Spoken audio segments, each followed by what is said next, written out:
Eva Kutumbakam. In Sanskrit, that means the world is one family, and that is the message we need our schools to spread today. In 7th grade social studies, we did a web quest. Within the web quest was an animated map of Africa before colonization, a solid colored shape in a small window. Then it showed what seemed to be a dozen different flags overlaying different parts of the continent and painting it in the colors of imperialism. The only information given to us, students, was which European countries colonized which parts of Africa, and no one had even stopped to think, what was it like? How could this happen? For the next 3 years of my education. After all the whitewashed history lessons and bare-bones textbook material, my grade has only now become somewhat exposed to the discriminatory troubles of the past, which has made me wonder, isn't this detrimental? I mean, think about it. Exposure to such a vital concept, the mistakes of the past, taught to improve future life, isn't taught until we're nearly done with high school. Hence, I believe we've got a major generational problem on our hands. Schools and teachers demonstrate implicit bias within the classroom and in the hallways, from the web quests to the textbooks, and this has adverse effects on students, our society, and future generations. The Washington Post stated in September 2020, President Trump pressed his case Thursday that U.S. schools are indoctrinating children with a left-wing agenda hostile to the nation's founding fathers, describing efforts to educate students about racism and slavery as an insult to the country's lofty founding principles. The bias was even propagated by our former president. So today, we will open our textbooks and study the implicit bias found within schools, followed by the cause and effect saga regarding this bias within schools and the systemic racism within society, and then we will approach a solution that can close the chapter of bias and discrimination for good. There is an abundance of implicit bias within schools, and it starts from the very beginning, preschool and elementary school. Back then, between all the lollipops and good jobs for not tying my shoes together, there were a variety of practical life lessons taught along with the common curriculum.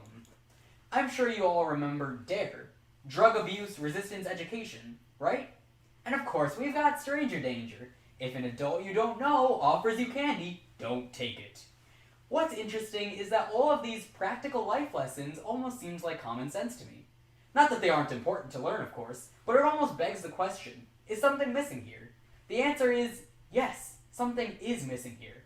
Our education system is a cracked and broken road stained with the white paint of bias, and it starts with our teachers. One large, nationally representative study from the spring of 2020 found no meaningful differences in explicit or implicit racial bias between teachers and non-teachers. Over a series of experiments, researchers found as many as 77% of both groups held an unconscious preference for white over black people, and as many as 30% explicitly favored white over black people.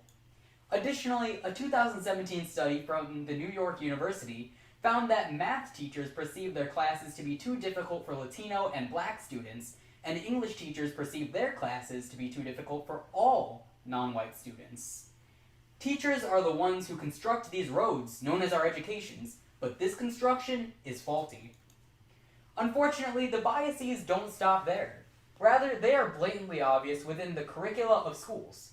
As a 7th grader, all I was exposed to was that singular map of Africa, the perspective of the imperialists instead of the imperialized.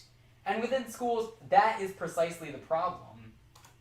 In a 2017 report titled Teaching Hard History, the Southern Poverty Law Center found that most popular textbooks fail to comprehensively cover the history of enslaved people and white supremacy's role in American slavery, stating that state content standards are timid and fail to appropriately set high expectations. For example, some students learn about slavery primarily through feel-good stories about Harriet Tubman and the Underground Railroad, or via the perspectives of white abolitionists and enslavers, rather than the perspectives of the enslaved, the report says. Also, most students across the United States don't get comprehensive, thoughtful, or even accurate education in Native American history and culture. 27 states did not name an individual Native American in their history standards. The chapters of our education have history, yes, but they have a biased history, taught from the perspective of those who have won throughout time. There's also a cause and effects loop of this implicit bias. Implicit bias begins in children as young as kindergartners and even preschoolers. The Kirwan Institute of The Ohio State University described in a report from July 2015, young children are not immune to the presence of implicit biases. The formation of in-group bias, that is, the preference for similar others, is well documented in children and is shown to emerge as early as preschool. I've personally seen this bias several times in my early education. Often in elementary school, I'd be asked, "How are you so smart?" Followed by something like, "Must be your parents," or "Because you're Indian, obviously." Now, of course, this is a compliment, but unfortunately, it hasn't always been all sunshine and rainbows. I still remember sitting on the school bus in kindergarten, next to a group of 3 Caucasian boys trying to peer over their shoulders to see what game they were playing on their Nintendo DS. Simple enough. And to this day, I still remember being shunned and ignored by them. Now, back then, I couldn't really tell why. But thinking about it now, it makes perfect sense. Nerdy Indian kid, he's too much of a nerd for us. We're cool. See that? Deeply rooted preconceptions in the minds of elementary school students, visible even through matters as small as a DS on a school bus, lingering for years to come. These little wrinkles in our educations, the cracks in the concrete road, they've had an impact, and they've had a noticeable impact, visible within our country today.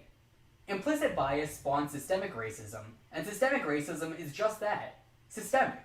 It stems from our American system, which includes education.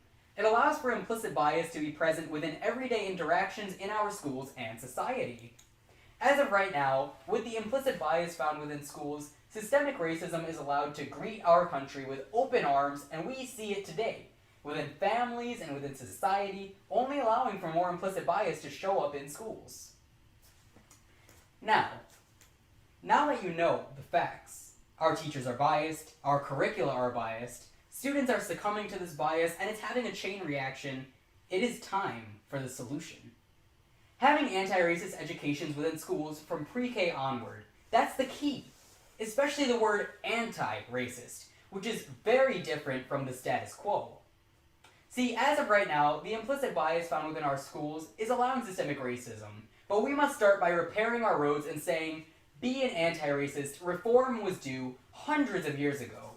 According to author Ibram X. Kendi from the New York Times bestseller, How to Be an Anti-Racist, he asks, what's the problem with being not racist?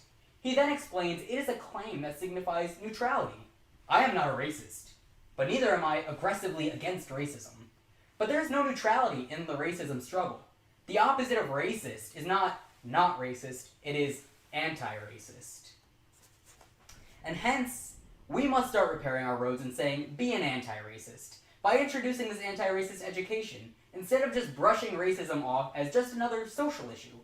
With this education, being an anti-racist will be like muscle memory within kids.